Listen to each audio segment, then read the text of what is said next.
You've probably heard the news flash 100 times. An earthquake of magnitude 7 or maybe 8 just struck somewhere in the world. But here's something most people don't know. The Richter scale was never built to measure earthquakes that large. It was only ever designed to capture small to moderate tremors, anything up to about 5.5. For anything bigger, scientists rely on a completely different tool, the moment magnitude scale. This scale was developed by two seismologists, Japan's Hiro Kanamori and America's Thomas Hanks. It's sharper, more precise, and far better suited to measuring true catastrophe. So here's the question that keeps scientists up at night. What would actually happen if the Earth were struck by a magnitude 10 earthquake? Before we dive in, if you're new here, hit subscribe and turn on notifications so you never miss what's coming next. Now, before we walk through the horror waiting on the other side of a disaster like this, we need to lay down a few key facts. Someone might ask, what if this earthquake struck right here instead of somewhere else? Wouldn't the impact be different? The answer lies in mathematics. Calculations built on the Earth's geometry, its dimensions, and the sheer scale of its tectonic plates. And the math is unforgiving. A magnitude 10 earthquake has only one place on the entire planet where it could possibly occur, a region known as the subduction zone in the Pacific Ocean. This single stretch of the Earth's crust is responsible for nearly 90% of all earthquakes and tremors on the planet. In fact, virtually every earthquake above magnitude 8.5 in recorded history happened right here, a direct result of the unique size and behavior of the tectonic plates beneath it. Here's something else you need to understand. Each single point on the magnitude scale doesn't mean a little stronger. It means roughly 32 times more powerful.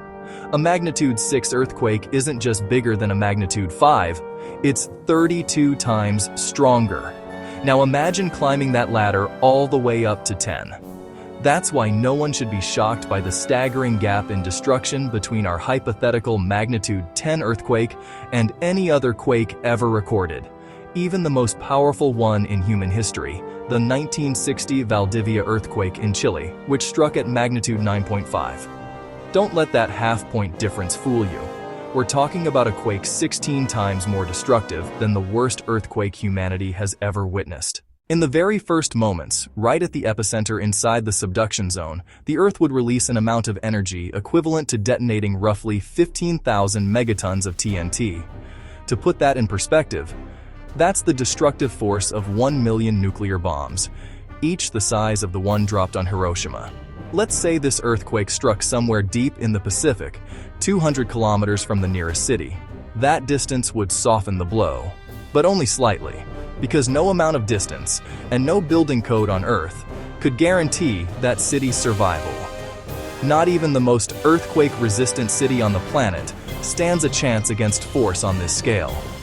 Every building, every road, every piece of infrastructure would collapse within seconds.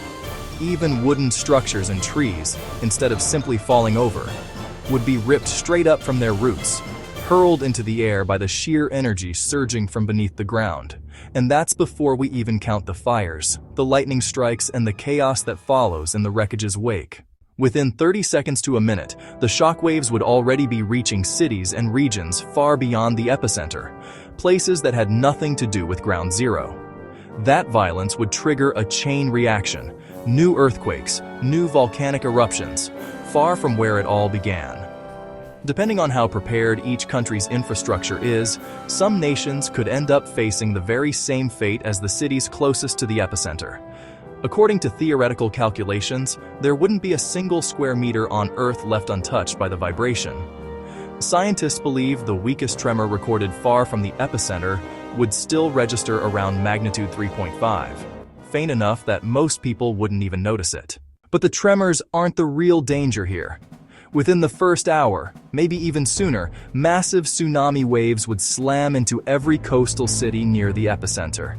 These waves would act like a demolition crew sweeping in after the first blow. The earthquake does the initial damage. The tsunami finishes the job. Within minutes, global shipping and trade routes would be thrown into chaos as every port near the epicenter sinks beneath the waves. And it's entirely possible that within a few hours, that same tsunami could reach every single port across the entire Pacific Ocean. The result? Losses in the trillions of dollars, not just from physical destruction, but from grinding global trade to a complete halt. Now, before you panic, everything we just walked through is purely hypothetical. Thankfully. Because according to real-world data, a magnitude 10 earthquake isn't actually possible. The Earth's tectonic plates simply aren't large enough to generate that kind of force. There's only one theoretical exception: a massive object from space colliding with our planet, creating fractures far beyond anything our tectonic plates could ever produce on their own. And that's where we'll leave it. If you made it all the way to the end, you're part of the elite few. Smash that like button before you go, so we know how many of you stuck around until the very last second. And if there's a question that's been keeping you up at night, drop it in the comments below. Most of the episodes we make these days come straight from you. Until next time.